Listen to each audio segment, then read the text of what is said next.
আসসালামু আলাইকুম।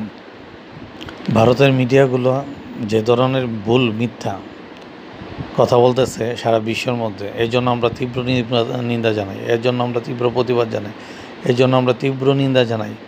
ভারতের মিডিয়াগুলো যেভাবে মিথ্যা প্রচার করতেছে এই জন্য আমরা তীব্র নিন্দা জানাই। ভারতে প্রতিদিন মুসলমান সহ খ্রিস্টান, বৌদ্ধ, অন্য সংখ্যালঘু ধর্মদের উপরে প্রতিদিন অত্যাচার করতেছে, প্রতিদিন মারতেছে। এইটার বিরুদ্ধে আমরা তীব্র নিন্দা জানাই। ভারতেরা আমাদের দেশে যেই ভিডিওগুলো প্রচার করতেছে, এগুলো ছাত্রদের রাজনৈতিক মারামারিগুলো সেগুলোরে দেখাইতেছে হিন্দুদের উপরে অত্যাচার, এবং কিছু ছবি প্রকাশ করতেছে যেগুলো পাকিস্তান, আফগানিস্তানের অন্য দেশের ছবি, সেগুলো এখানে প্রচার করতেছে। অথচ বাংলাদেশে একটা হিন্দু মারা যায় নাই। আমি বলতে চাই, কোনো হিন্দু যদি প্রমাণ করতে পারে বাংলাদেশে একটা হিন্দু ইদানিং মারা গেছে বা মুসলমান মারছে, তাহলে আমি তার পক্ষ থেকে মাপ চাবো। অথচ এত মুসলমান থাকা সত্ত্বেও মুসলমানদের জবাই করে দিনে দুপুরে মারছে। একজন অ্যাডভোকেট সাইফুল ভাইকে মুসলমান দিনে দুপুরে জবাই করে মারছে, এত মুসলমান থাকা অবস্থায়। এখন প্রশ্ন, সংখ্যালঘু কি আমরা মুসলমানরা না হিন্দুরা? তাহলে বাংলাদেশে যারা হিন্দুরা আছেন অবশ্যই ভারতের মিডিয়ার বিরুদ্ধে প্রতিবাদ করবেন, নয়তো বা বড় ধরনের এখানে একটা চক্রান্ত চলতেছে, বড় ধরনের একটা হিন্দুরা ঝামেলায় পড়ব। সেটা বাংলাদেশের হোক, ইন্ডিয়ার হোক, অবশ্যই ঝামেলায় পড়ব। তো এই ধরনের মিথ্যা ভিডিও, মিথ্যা নিউজ ইন্ডিয়ার, এটা জানানো ঠিক হয় নাই। ইন্ডিয়া নিউজ আর ফটো ইজ ফলস, এগুলা সম্পূর্ণই ভুয়া। ইট ইজ ভেট, এটি সবসময় ভুয়া। ওরা সবসময় এগুলা মিথ্যা প্রচার করতেছে। মুসলমান মারা গেছে, অথচ হিন্দুরা বলতেছে হিন্দুদের অত্যাচার করছে।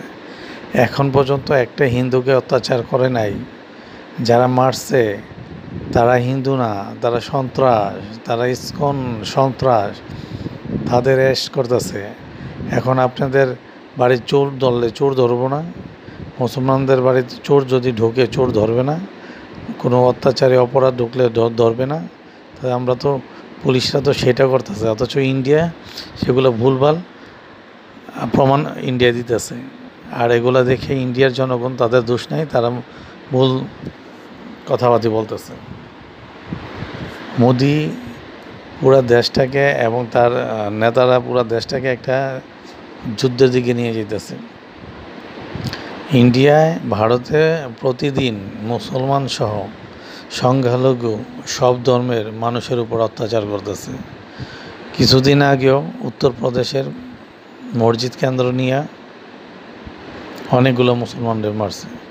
কিছুদিন আগে তারাবি নামাজ পড়া অবস্থায় মুসলমানদের পিটাইছে।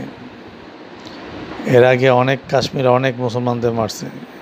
করোনার সময় অনেক মুসলমানদের মসজিদ থেকে পিটায় বের করছে। অথচ আমাদের দেশে হিন্দুদের ভালোভাবে আমরা নিরাপত্তা দিতেছি, আমরা হুজুররা নিরাপত্তা দিতেছি, আমরা মুসলমানরা নিরাপত্তা দিতেছি। কিন্তু তারা, সবচেয়ে দুঃখের ব্যাপার, তারা ইন্ডিয়ার মিডিয়াগুলা, ভারতের মিডিয়াগুলা ভুল তথ্য দিতেছে, আর জনগণ সেই ভুল তথ্যগুলো দেখিয়া লাফাইতেছে, ভুল কথা বলতেছে। আসলে না, সারা পৃথিবীর মধ্যে একমাত্র ইন্ডিয়া সংখ্যালঘু খ্রিস্টান, মুসলমান, বৌদ্ধ, তাদের উপরে মারাত্মক অত্যাচার করে। মুসলমানদের অত্যাচার করছে, এটা প্রমাণও আছে। আর ইসকন হইল একটা উগ্রবাদী দল, সেটাকে অবশ্যই আমরা বয়কট করব। সেটা হলো ইন্ডিয়ার জঙ্গলি উগ্রবাদী দল হইল ইসকন। সেটাই আপনাদের হিন্দুদের মধ্যে সমস্যা সৃষ্টি করব।